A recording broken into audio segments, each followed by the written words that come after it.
بسم اللہ الرحمن الرحیم۔ امام موسی کاظم علیہ السلام 7 صفر مقام الہجرہ مکہ و مدینہ کے درمیان میں پیدا ہوئے۔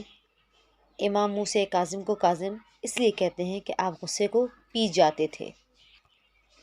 امام موسی کاظم علیہ السلام کو لقب باب الحوائج ہے۔ آپ کے توسل سے دعائیں مانگی جائیں تو قبول ہوتی ہے۔ امام موسی کاظم علیہ السلام کی مسند امام موسی کاظم آپ کی تصنیف ہے۔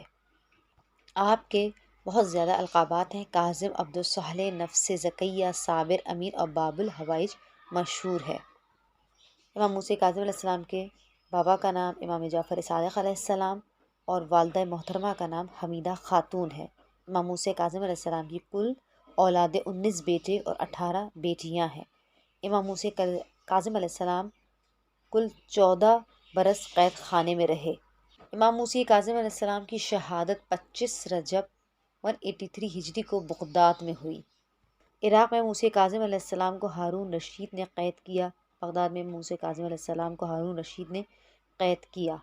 امام موسی کاظم علیہ السلام کاشتکاری کھیتی باڑی کو پسند فرمایا کرتے تھے، مسلسل محنت اور کوشش میں مصروف رہتے۔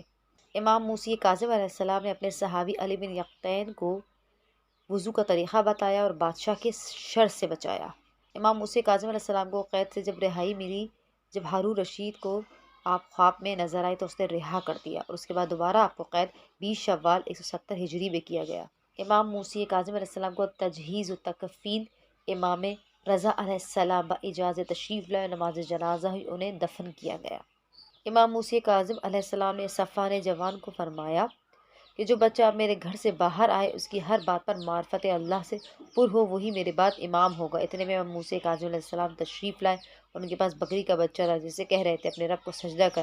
یہ دیکھ کر امام نے انہیں سینے سے لگایا اور فرمایا کہ ہاں، یہی آپ کے بعد حجت ہے۔ ہم امام موسی کاظم علیہ السلام کا ورثہ آپ کے جد امجد امام زمانہ علیہ السلام کی حضور پیش کرتے ہیں کہ ہمارے اس خلیل سے پرسے کو اپنی بارگاہ میں قبول فرمائیے۔ وصلی اللہ علی محمد وآل محمد وعجل فرجہم۔